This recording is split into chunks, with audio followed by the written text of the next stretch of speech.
Praise the Lord. सबको जय मसीह की। मेरे प्यारे भाई बहनों, मैं आप सबको प्रभु का वचन शेयर करना चाहती हूँ। प्रभु ने वचन में कहा है, परमेश्वर की ओर से अब्राहम के बुलाए जाने का वर्णन। हालेलुया। मेरे प्रिय भाई बहनों, मैं आप लोगों को अब्राहम की कहानी बताऊंगी। और परमेश्वर ने वचन में कहा है, यहोवा ने अब्राहम से कहा। पहले अब्राहम का नाम अब्राहम पहले बोला जाता था, फिर बाद में अब्राहम नाम रखा गया था। हालेलुया। यहोवा ने अब्राहम से कहा, अपने देश और अपने कुटुंबियों और अपने पिता के घर को छोड़कर उस देश में चला जा जो मैं तुझे दिखाऊंगा। हालेलुया। और मैं तुझसे एक बड़ी जाति बनाऊंगा और तुझे आशीष दूंगा और तेरा नाम महान करूंगा और तू आशीष का मूल होगा। जो तुझे आशीर्वाद दे उन्हें मैं आशीष दूंगा और जो तुझे कोसे उसे मैं शाप दूंगा। हालेलुया। और भूमंडल के सारे कुल तेरे द्वारा आशीष पाएंगे। हालेलुया। यहोवा के इस वचन के अनुसार अब्राम चला और लूत भी उसके संग चला। और जब अब्राम हारान देश से निकला, उस समय वह 75 वर्ष का था। इस प्रकार अब्राम अपनी पत्नी सारै और अपने भतीजे लूत को और जो धन उन्होंने इकट्ठा किया था और जो प्राणी उन्होंने हारान में प्राप्त किए थे, सब को लेकर कनान देश में जाने को निकल चला। और वे कनान देश में आ गए। उस देश के बीच से जाते हुए अब्राम शकेम में, जहाँ मोरे का बांज वृक्ष है, पहुँचा। उस समय उस देश में कनानी लोग रहते थे।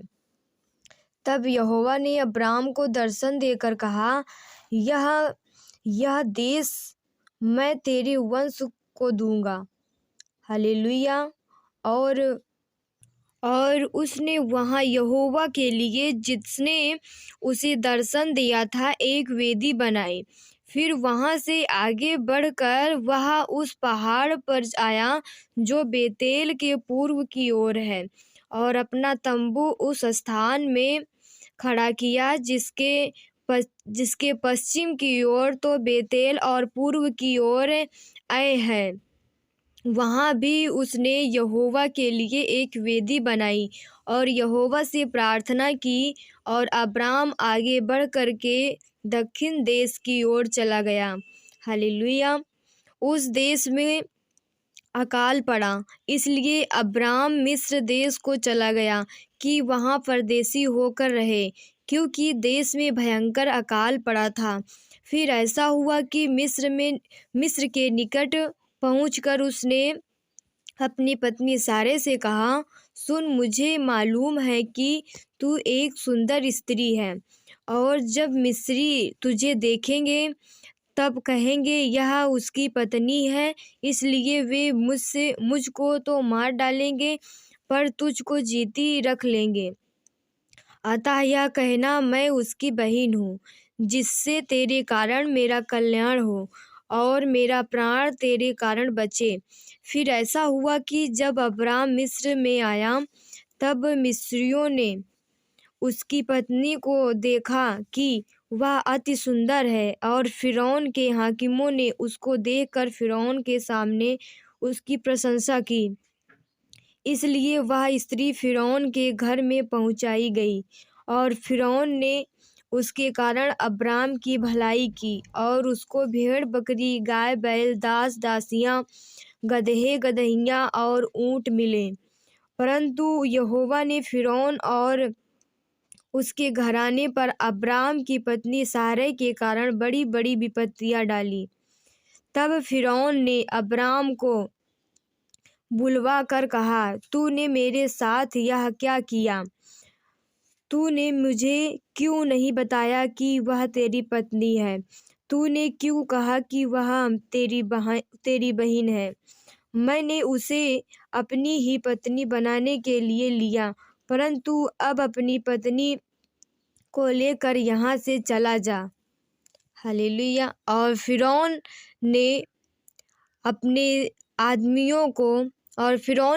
आदमियों को उसके विषय में आज्ञा दी और उन्होंने उसको और उसकी पत्नी को सब संपत्ति सहित जो उसकी थी विदा कर दिया।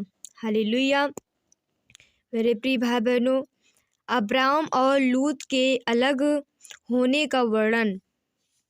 तब अब्राम अपनी पत्नी और अपनी सारी संपत्ति लेकर लूत को भी संग लिए हुए मिस्र को छोड़कर कनान के दक्षिण देश में आया।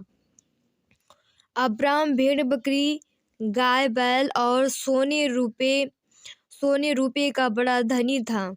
फिर वह दक्षिण देश से चलकर बेतेल के पास उसी स्थान को पहुंचा जहां पहले उसने अपना तंबू खड़ा किया था, जो बेतेल और आई के बीच में है। यह स्थान उस वेदी का है जिसे उसने पहले बनाई थी। और वहां अब्राम ने फिर यहोवा से प्रार्थना की। लूत के पास भी, जो अब्राम के साथ चलता था, भेड़ बकरी, गाय बैल और तंबू थे, इसलिए उस देश में उन दोनों के लिए पर्याप्त स्थान न था कि वे इकट्ठे रहें, क्योंकि उनके पास बहुत धन था, इसलिए वे इकट्ठे न रह सके। अब्राम और लूत की भेड़ बकरी और गाय बैल के चरवाहों में झगड़ा हुआ। उस समय कनानी और परिज्जी लोग उस देश में रहते थे। तब अब्राम लूत से कहने लगा, मेरे और तेरे बीच और मेरे और तेरे चरवाहों के बीच में झगड़ा न होने पाए, क्योंकि हम लोग भाई बंधु हैं। क्या सारा देश तेरे सामने नहीं? इसलिए मुझसे अलग हो जा। यदि तू बाईं ओर जाए तो मैं दाहिनी ओर जाऊंगा, और यदि तू दाहिनी ओर जाए तो मैं बाईं ओर जाऊंगा। तब लूत ने आँख उठाकर यरदन के पास वाली सारी तराई को देखा कि वह सब सींची हुई है। और जब तक यहोवा ने सदोम और अमोरा को नष्ट न किया था, तब तक सोवर के मार्ग तक वह तराई यहोवा की वाटिका और मिस्र देश के समान उपजाऊ थी। इसलिए लूत अपने लिए यरदन की सारी तराई को चुन के पूर्व की ओर चला, और वे एक दूसरे से अलग हो गए। अब्राम कनान देश में रहा, पर लूत उस तराई के नगरों में रहने लगा और अपना तंबू सदोम के निकट खड़ा किया। सदोम के लोग यहोवा के लेखे में बड़े दुष्ट और पापी थे। हालेलुया।